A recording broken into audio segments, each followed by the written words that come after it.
Hi. In this video, I'd like to explore the phenomenon of respect. That topic was suggested by a viewer who goes by the name of Tanner Hagen, or perhaps Tanner Hagen. Not quite sure how to pronounce your name. So many thanks to you, Tanner Hagen, for that suggestion. Anyhow, here's the usual roadmap of the material in this video. As usual, you can find this same roadmap in the description section of this video, along with links to the timestamps. So, let's begin by getting a handle on what we mean by respect. Webster's defines the word as high or special regard, esteem. Similarly, I'd say that people earn our respect, that is, our high regard or esteem, when they embody qualities that we find desirable somehow. For instance, we can respect other people because of their intelligence, or their wisdom, or their moral integrity, or their talents and abilities.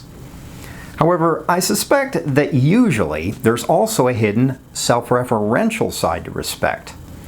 For instance, when we respect someone because he or she has moral integrity, well, the fact is that it takes some amount of moral integrity within ourselves to be able to recognize it in other people. But beyond that, I sense that we usually respect people who seem to possess qualities that we wish we had more of ourselves. In that regard, when we respect someone, it has a way of calling us toward our own deeper potentials in life. In other words, at first it may seem like respecting someone is simply about a kind of spectating appreciation of that person, and maybe sometimes it is. However, it can also involve our own growth and transformation. Basically, it can easily be a way of discovering and eventually fulfilling our own deeper and more luminous possibilities in life. However, sometimes we use the word respect to refer to something much more crude than all of that. For instance, sometimes when we say we respect someone, what we're really saying is that we fear and obey that person because he or she occupies a position that's superior to our own. I've noticed over time that that sort of usage seems particularly common in macho subcultures that are organized around hierarchical dominance and pecking orders. However, it's also somewhat common in family situations, especially where parents are trying to establish control over unruly children. But I'd also say that the word respect is a bit of a misnomer in cases like those, especially since what people are calling respect isn't really about high regard or esteem, but mostly about establishing dominance through fear and obedience. It's basically just a way of confusing esteeming someone with fearing someone. But the fact that many of us use the word respect to denote a type of dominance through superiority and fear does illustrate something important about the nature of respect. And that's the fact that there's a fair amount of variability in how people see it and experience it, both on the side of respecting someone else, as well on the side of being respected by someone else. So then the question becomes, how can we start to make sense of that wide range of variability? Well, maybe it would be helpful to think in terms of two basic types of respect. I'll call the first of these unconditional respect, which would have to do with the idea that we all deserve respect, regardless of whether we've earned it or not. The second type I'll call conditional respect, which would have to do with respecting other people because they've earned it in one way or another, by way of accomplishments, for instance, or by how they embody positive qualities, such as the ones I mentioned a minute ago, things like intelligence, wisdom, moral integrity, etc. So let's look first at unconditional respect, where respect and respectability are things that we supposedly don't have to earn. That's because, from that perspective, respectability isn't a matter of merit, but simply a given. Just part and parcel of what every human being deserves just by dint of being human. So, according to that logic, a pedophile and mass murderer like John Wayne Gacy would be entirely worthy of our respect, despite his numerous perversions and the dozens of bodies of young boys buried in his basement. So would Stalin and Mao and Hitler, despite the tens of millions of bodies buried in their figurative basements because... well, because everyone deserves respect, right? But of course, the fairly obvious problem with that idea is that, well, It's not actually very realistic. It's basically a way of seeing respect in idealized terms that aren't very congruent with human reality as we know it. I suppose that's because very few of us respect thieves, thugs, rapists, and murderers, and we don't respect everyday jerks and douchebags either. That's because at the level of our actual habits and practices, as opposed to what may be our high-flown utopian ideals, most of us don't really believe in unconditional respect. That's because, for the most part, we respect other people only when we feel like they're worthy of it somehow.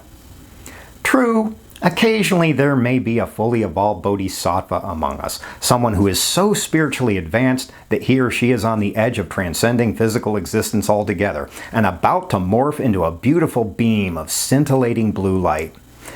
And perhaps that person, basically someone who's dwelling on the brink of an apotheosis, has so much understanding and so much compassion for all sentient beings that he or she is able to mete out respect in an all-encompassing, unconditional way. Okay, well, maybe that's one person in 10,000. But for the other 99.99% of us, it's definitely not that simple and straightforward. For the vast majority of us, it's a matter of conditional respect, which of course involves trying to figure out who is actually worthy of our respect and who isn't. But then the question is, if we hardly ever respect other people in an unconditional, all-inclusive way, if that's really just a theoretical novelty that hardly anyone actually embodies, then why bother talking about it in the first place? Well, the reason is that while it's incredibly rare for us to respect each other that way, it's actually fairly common, at least for some of us, to insist on being respected that way, basically without any merit or effort. And that sets up a very uncomfortable and futile tension for those of us who are in the habit of doing that, mostly because it's a way of demanding something that the world will hardly ever provide. Basically, at that point, our emotional need to feel respected is fundamentally at odds with how the human world actually works 99% of the time. So, when does that sort of thing happen? Well, here I'll draw a bit on my own personal observations and experience. To put it bluntly, I've noticed that as a general rule, those of us who are constantly demanding respect from other people are almost always the same people who aren't doing much to earn that respect and who consequently aren't very respectable in the first place. And that's why they feel like they have to demand it. It's because it isn't happening naturally for them, mostly because they're operating under the assumption that other people should automatically respect them, when in reality, most of us grant respect only when we feel other people have genuinely earned it. And so the vengeful irony of unconditional respect is that the more we go around insisting on it, the less likely it is that other people will actually respect us. Mostly because most of us don't respect people who are always bellowing about not getting enough respect. Of course, at that point, the obvious question would be, well, then why not break out of that circular trap by doing things that actually would earn other people's respect? But the problem with that strategy is that it usually takes a fair amount of effort and hard work. That's because it's rarely an easy thing to assume personal responsibility for the quality of our lives. Consequently, at a fairly juvenile and irrational level, it's always going to seem attractive just to go around demanding unconditional respect, regardless of how unrealistic that is, and then to become very unpleasant, angry, and/or belligerent when we don't get it. Basically, when we feel like we're being dissed somehow. And yeah, on one hand, I can personally understand our desire to take a vacation from having to live realistically and responsibly, and consequently to indulge in the fantasy of thinking that we're already evolved, already deserving of all that is good in life, and consequently already worthy of everyone's respect. In essence, it's always a tempting thing to want to promote ourselves to a level far above where we actually are, which is basically what's going on with the Dunning-Kruger effect. But I'd say that it's one thing to take a vacation from the demands of reality now and then, and quite another to let fantasy become an ongoing addiction and our primary way of relating to life. In that latter case, it's mostly just a fast track to being perpetually offended, frustrated, and outraged, which very quickly sabotages any chance we'd have to develop the kinds of qualities that other people really would respect and eventually revere.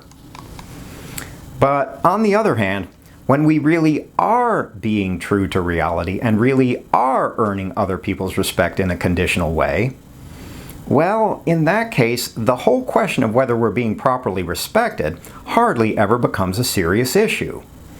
That's because in that case, the entire set of problems having to do with respect has already been resolved, simply by how we're living our lives and how other people are treating us as a consequence. Sure, there are always going to be a handful of people who will disrespect us no matter what. That's pretty much inevitable in this world.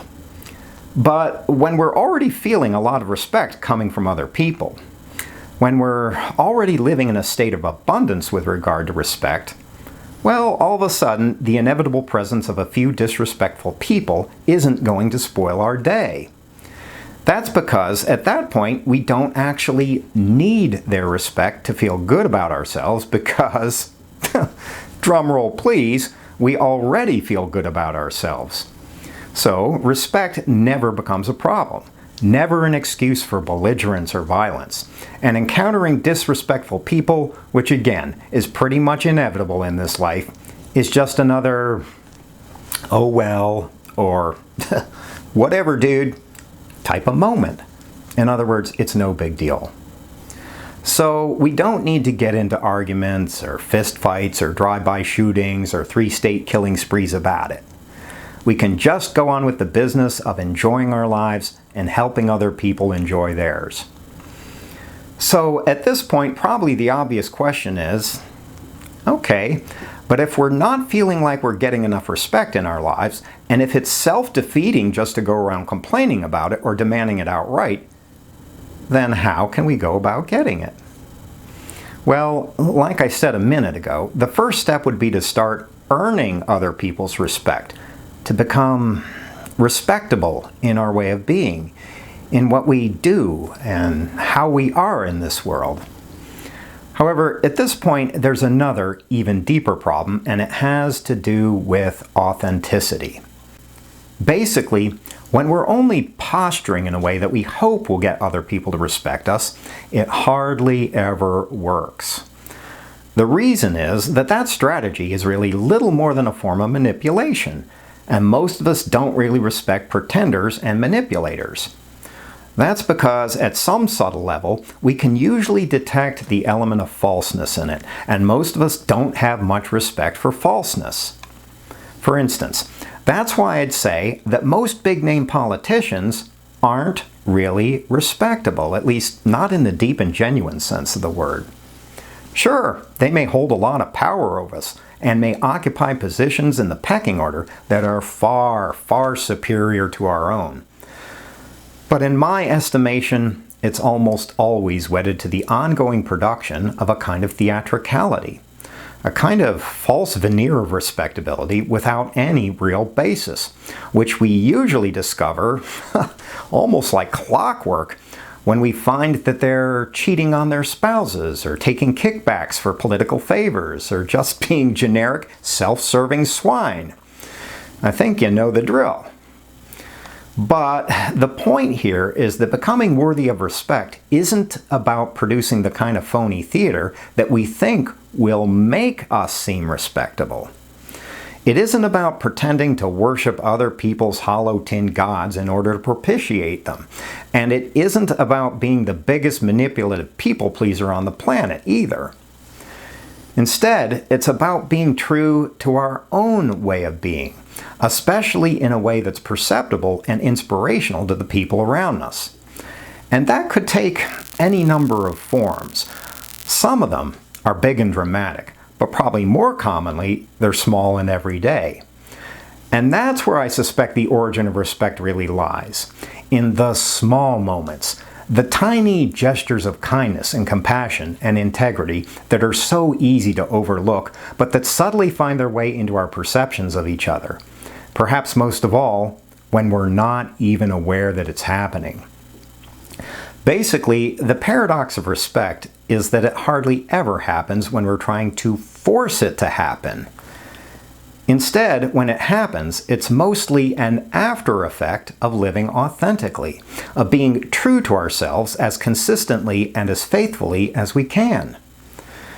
Basically, respect is possible, not guaranteed, but possible, only when we stop worrying about it and get on with our lives with as much integrity as we can muster.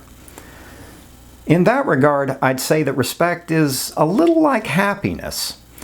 And the truth is that we're probably not going to be very happy as long as we're desperately trying to force it to happen, or as long as we're trying to coerce the world into making us happy.